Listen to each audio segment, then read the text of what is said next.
Assalamualaikum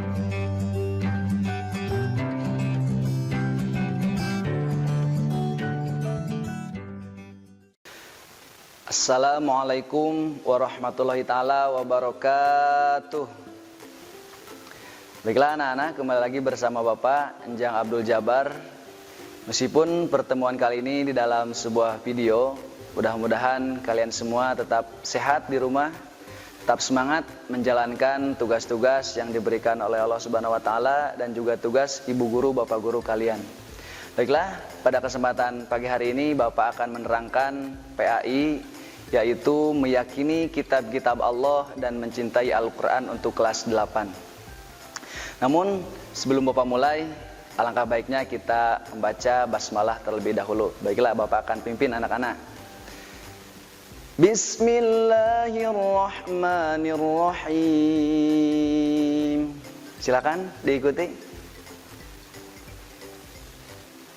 Alhamdulillah. Baiklah, Bapak sudah menyiapkan beberapa pertanyaan.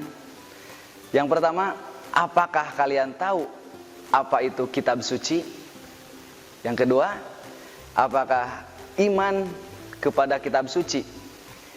Dan yang ketiga, apakah kalian tahu apa sih fungsi kitab suci bagi kehidupan kita sehari-hari? Nah, dari 3 pertanyaan ini, apakah kalian sudah mulai terbayang apa yang akan Bapak bahas kali ini? Silakan berpikir terlebih dahulu. Yang pertama, pengertian kitab-kitab Allah. Nah, anak-anak, jadi kitab Allah itu adalah wahyu Allah. Isinya adalah wahyu Allah yang disampaikan kepada Rasul untuk dirinya sendiri dan juga disampaikan kepada umatnya, untuk diajarkan kepada umatnya. Sebagaimana untuk pedoman hidup, untuk petunjuk hidup, itu adalah kitab-kitab Allah. Nah, lalu Pak, apa pengertian iman kepada kitab-kitab Allah? Coba Bapak mau tanya kepada kalian nih, pasti kalian harus sudah tahu, masa kelas 8 belum tahu. Iman kepada kitab Allah itu termasuk rukun iman nomor betul sekali. Nomor ketiga, itu adalah rukun iman kepada kitab-kitab Allah. Kalau kita berbicara iman, ada 3 poin anak-anak yang harus kita perhatikan nih. Apa yang pertama? Yang pertama adalah tasdikul biqolbi. Tasdiku bil qalbi, yaitu diyakini oleh hati. Diyakini sebagaimana? Diyakini bahwa Allah itu menurunkan kitab kepada Rasul dan untuk diajarkan kepada umatnya. Ya, yang pertama, tasdiku bil qalbi, dibenarkan oleh hati. 2, iqraru bil lisan, diucapkan oleh lisan. Yang ketiga, a'malu bil arkan, yaitu diamalkan oleh anggota badan. Sebagaimana kita juga kan ketika kita berbicara tentang cinta, ada 3 hal, yaitu rasa dari hati. Yang pertama diucapkan dengan lisan, aku itu sayang.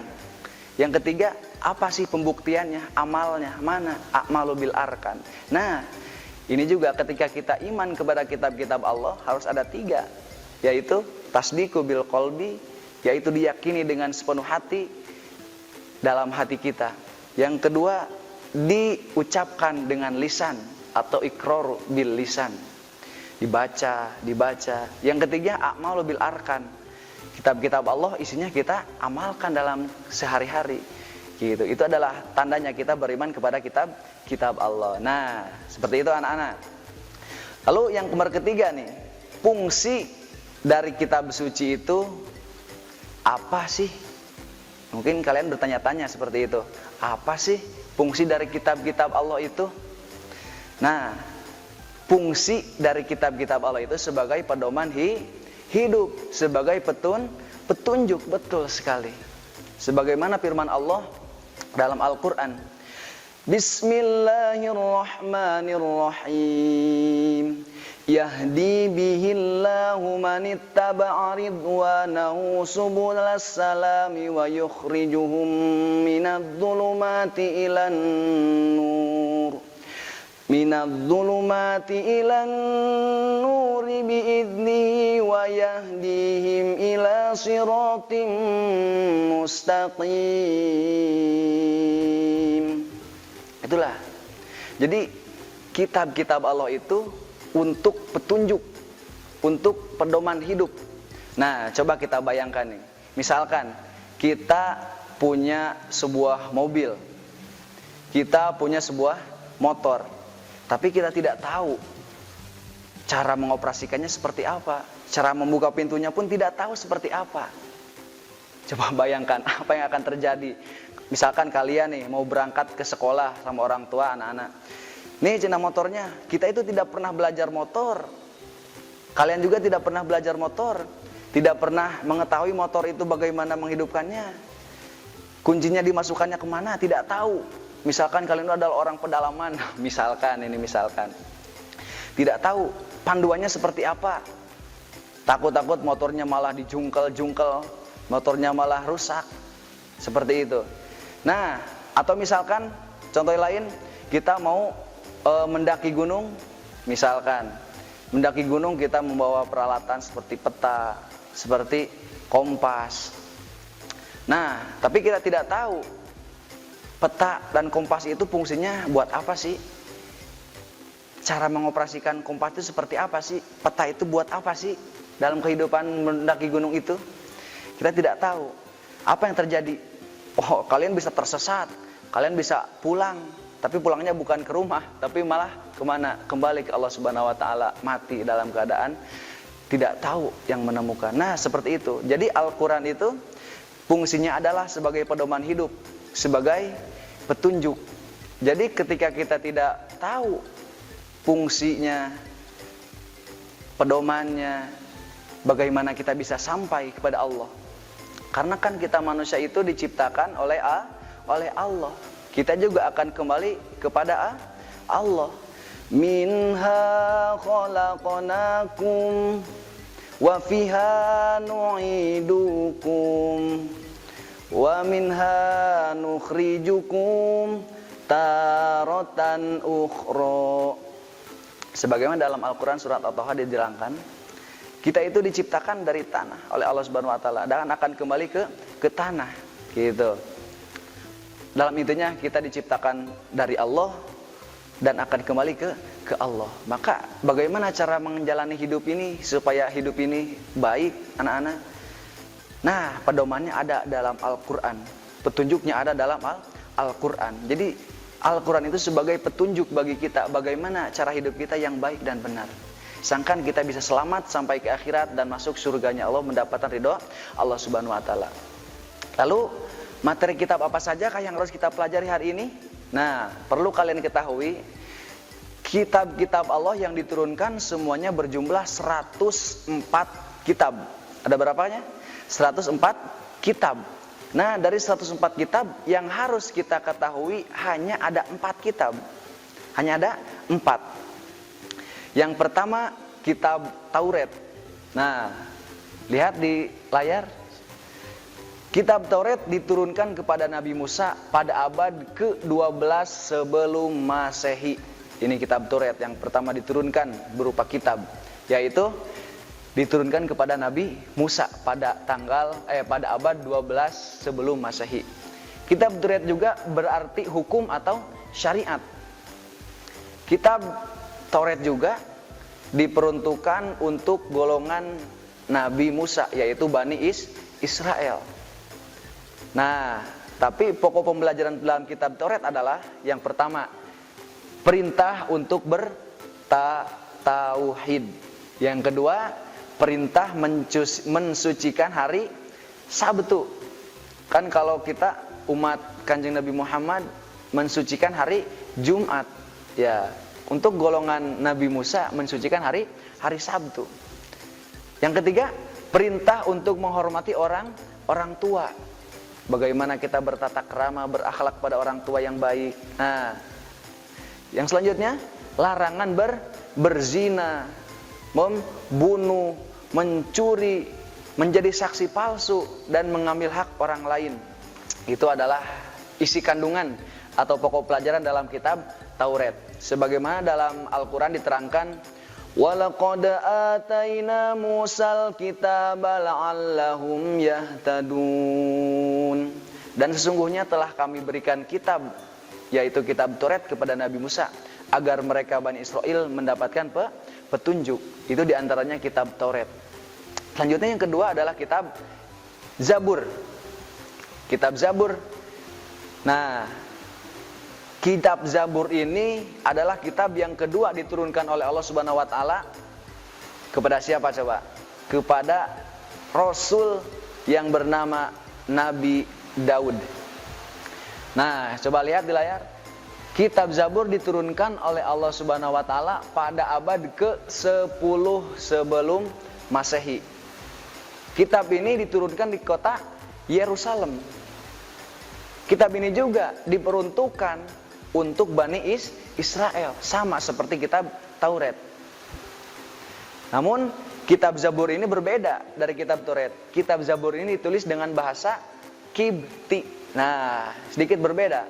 Namun pokok pembelajaran juga pun sedikit berbeda dari kitab Taurat. Apa sih pokok pembelajaran dari kitab Zabur? Yaitu tidak memuat hukum, syara atau syariat. Isinya lebih ke dzikir, nasihat, hikmah. Itu adalah isi kandungan dari kitab Zabur. Sebagaimana Allah juga telah berfirman, "Rabbuka a'lamu biman fis samawati wal ard, wa laqad faddalna ba'dhan nabiyyina 'ala ba'din wa ataina Dauda zabura." Al-ayah, sadaqallahul adzim. Dan Tuhanmu lebih mengetahui siapa yang ada di langit, yang ada di bumi, dan sesungguhnya telah kami lebihkan sebagian nabi-nabi itu di atas sebagian yang lain, dan kami berikan kitab Zabur kepada Nabi Daud. Iya, itu adalah nomor kedua. Sekarang kitab yang nomor ketiga kita lihat, yaitu kitab Injil. Kitab Injil diturunkan kepada Nabi Isa alaihissalam. Betul sekali. Jadi kitab Injil itu mungkin sebagian orang banyak yang tahu ada Injil Barnabas, ada Injil yang lainnya. Banyaklah macam-macam Injil juga. Nah, kitab Injil diturunkan pada abad ke-1 Masehi. Gitu. Jadi kitab Injil itu diturunkan pada abad 1 Masehi. Injil diperuntukkan untuk Nabi Isa atau golongan-golongan Nabi Isa yang disebut dengan golongan Nasrani. Injil juga ditulis dengan bahasa Suryani. Berarti sangat berbeda ya dengan kitab Zabur atau Taurat. Terus pokok pelajaran dari kitab Taurat itu adalah kitab Injil itu apa? Perintah untuk mengesahkan Allah, bahwa Allah itu tunggal, Allah itu satu. Juga membenarkan keberadaan kitab sebelumnya, kitab Taurat dan Zabur. Itu adalah kitab Injil. Juga menasah beberapa hukum yang ada di kitab Taurat. Selanjutnya menjelaskan tentang akan datangnya Rasul akhir zaman.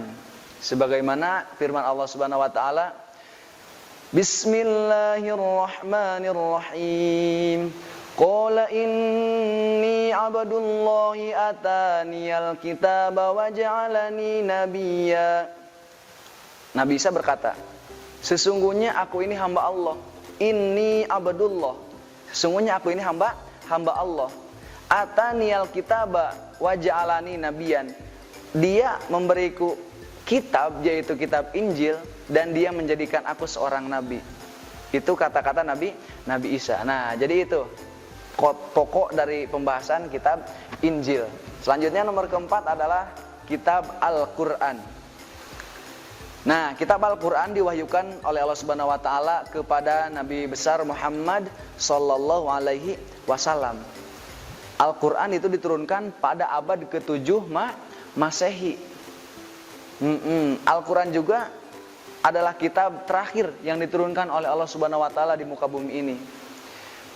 Maka dari itu Al-Quran adalah penyempurna kitab-kitab sebelumnya. Juga Al-Quran ini diperuntukkan untuk umat-umat Nabi Muhammad hingga akhir zaman sampai ila yaumil qiyamah. Al-Quran tetap dipakai sebagai kitab suci. Lalu apa sih pokok-pokok pembahasan dalam kitab Al-Quran? Pokok-pokok pembahasan dalam kitab Al-Quran diantaranya ada akidah, ada akhlak, ada ibadah, ada muamalah, tarikh, dan yang lainnya, masih banyak.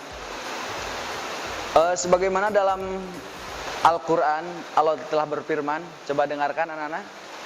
Nazzala 'alaikal kitaba bil haqqi musaddiqan lima baina yadayhi wa anzalat taurata wal injil. Dia Allah menurunkan Alkitab yaitu Al-Quran kepadamu dengan sebenar-benarnya, membenarkan kitab yang telah diturunkan sebelumnya dan menurunkan Taurat dan juga Injil. Nah, itu Al-Quran. Namun dalam kitab lain diterangkan seperti dalam kitab Majmu'atul Aqidah, menerangkan rincian ayat dalam Al-Quran itu berjumlah 6.666 ayat. Wah, kebayang. Dalam satu mushaf, dalam satu kitab Al-Quran ada 6.666 ayat. Nah, di sini sudah dibagi-bagi. Ada 1.000 ayat untuk amar, yaitu perintah. Seperti ayat perintah untuk berpuasa, seperti perintah untuk melaksanakan sholat, perintah untuk membayar zakat, dan yang lainnya. Ada 1.000 ayat untuk perintah anak-anak. Selanjutnya apa, Pak? Selanjutnya ada 1.000 ayat tentang nahi, larangan. Apa itu larangan? Contohnya seperti dilarang mendekat pada zina, dilarang mencuri, dilarang mabuk, dan yang lainnya. Banyak. Ada 1.000 ayat. Jadi 1.000 ayat amar, 1.000 ayat nahi. Yang selanjutnya ada 1.000 ayat wa'ad, yaitu janji-janji Allah. Allah berjanji apabila kita sebagai orang yang bertakwa akan diberikan surga oleh Allah Subhanahu wa taala. Nah, janji-janji Allah dalam Al-Quran ada 1.000 ayat. 1.000 ayat. Jadi jumlahnya sudah 3.000. Selanjutnya apa? Yang keempat adalah 1.000 ayat tentang wa'id atau ancaman Allah. Allah mengancam bagi orang yang mendurhakai orang tuanya tidak akan mendapatkan ridho Allah. Allah juga mengancam siapa yang musyrik tidak akan pernah diampuni oleh Allah Subhanahu wa taala. Banyak ancaman-ancaman Allah dalam Al-Quran. Itu 1.000 ayat yang menerangkan. Berarti sudah ada 4.000 ayat. Yang kelima, 1.000 ayat tentang amthal. Apa itu amthal? Amthal itu adalah perumpamaan. Misalkan seperti ini, misalkan zaman ini, seperti itu. Jadi perumpamaan. Ini adalah seperti kan dalam Al-Quran juga ada An-Naml, ada An-Nahl, banyak. Al-Ankabut, banyak. Diperumpamakan seperti hewan-hewan. Al-Ankabut kan laba-laba. Seperti kan An-Naml, semut. Al-Fil, gajah, banyaklah perumpamaan-perumpamaan yang lainnya. Ada 1.000 ayat bahkan. Selanjutnya juga ada udah berapa? Perintah, larangan, wa'ad atau janji, wa'id, ancaman, amthal. Terlewat satu, yaitu ikhbar. 1.000 ayat tentang ikhbar, berita-berita. Berita-berita yang Allah berikan kepada seluruh umat. Ada 1.000 ayat. Gitu. Seperti ilmu-ilmu yang belum kita ketahui. Seperti ada pada waktu proses kegiatan Isra Mi'raj. Itu kan kalau sekilas pandangan akal kita tidak dimengerti oleh akal, tapi Allah memberitakan bahwa ada proses seperti ini, proses anihilasi lah, seperti macamnya. Itu adalah berita-berita yang harus kita terima. Allah sudah menerangkan bahkan berabad-abad tahun yang lalu, namun baru ditemukan oleh para doktor, para profesor zaman sekarang. Sudah ada. Itu adalah berita-berita dalam ayat Al-Quran, ada 1.000 ayat, sudah 6.000. Lalu ada 500 ayat menerangkan halal dan haram.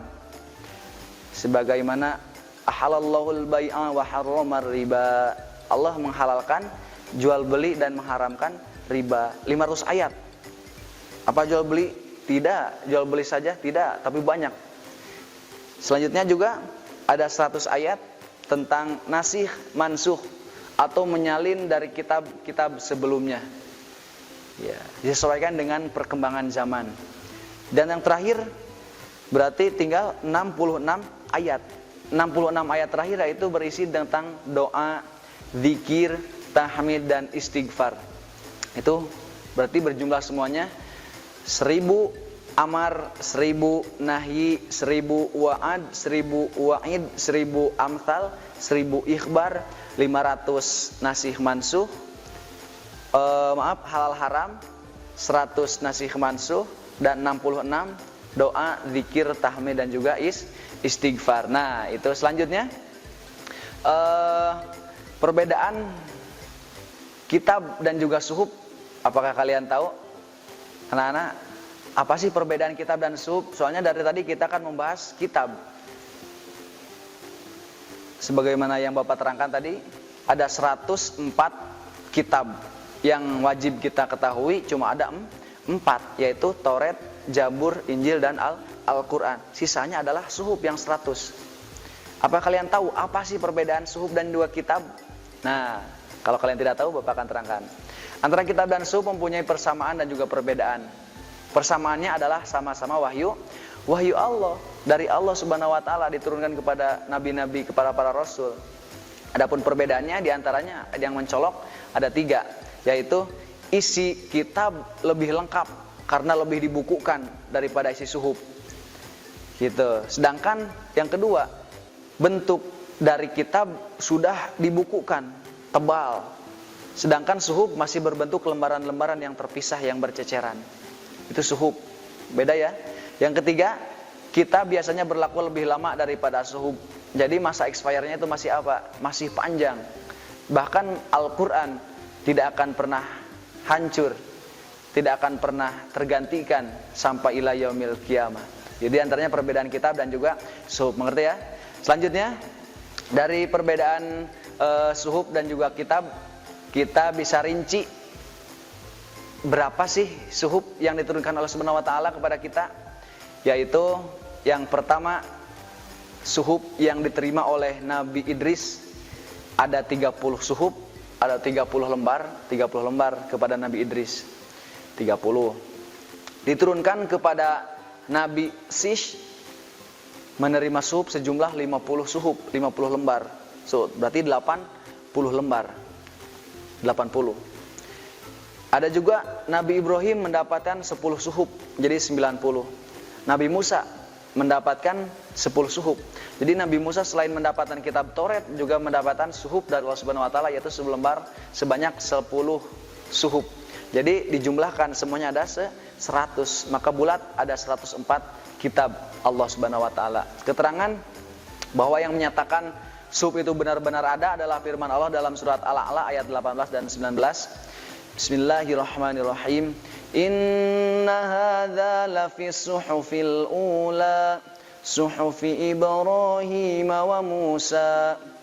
Itu adalah ayat yang menerangkan bahwa suhuf itu benar-benar ada. Inna hadza lafi suhufil ula suhufi Ibrahim wa Musa.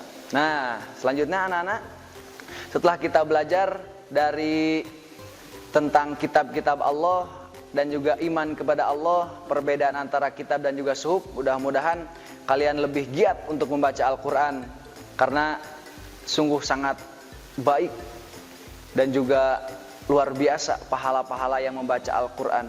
Bahkan ketika kita bisa menjadi hafidz Al-Quran, Masya Allah, kita bisa memberikan syafaat kepada orang-orang terdekat kita, keluarga kita, bahkan bisa memberikan satu mahkota. Bahkan ada sahabat yang menyesal karena mempelajari atau menghafal Al-Quran. Kenapa menghafal Al-Quran bisa menyesal? Menyesal karena menghafalnya sedikit. Nanti di surga ada orang yang menyesal meskipun masuk surga, yaitu orang yang menghafal Al-Quran tapi menghafalnya sedikit. Misalkan kita menghafal cuma 5 ayat, sedangkan orang lain menghafal 6 ayat anak-anak. Kita tuh menyesal, kok kenapa waktu saya lagi di dunia nggak menghafal lebih banyak daripada 6 atau lebih banyak daripada 5, itu menyesal. Karena semakin banyak ayat-ayat Al-Quran yang dihafal, tanda-tanda Allah yang dihafal, itu bisa memberikan takjul atau mahkota. Bahkan ketika kita menjadi hafidz Quran, kita bisa memberikan 10 mahkota itu kepada orang-orang terdekat kerabat kita. Masya Allah subhanahu wa ta'ala. Luar biasa. Mudah-mudahan kita semua bisa mendapatkan ilmu yang bermanfaat di pagi hari ini. Mungkin dari Bapak cukup sekian. Dari Bapak ditutup dengan doa, Rabbana atina fid dunya hasanah wa fil akhirati hasanah wa qina adzabannar. Wassalamualaikum warahmatullahi taala wabarakatuh. Kunjungi sosial media lainnya seperti website kami di pkbmalfatah.com, Facebook PKB Malfatah Mananjaya, Instagram PKB Malfatah Official. Dan terima kasih telah klik video ini. Jangan lupa like, comment, share, and subscribe untuk menunjukkan dukungan kamu terhadap channel ini. Enjoy the video PKB Malfatah.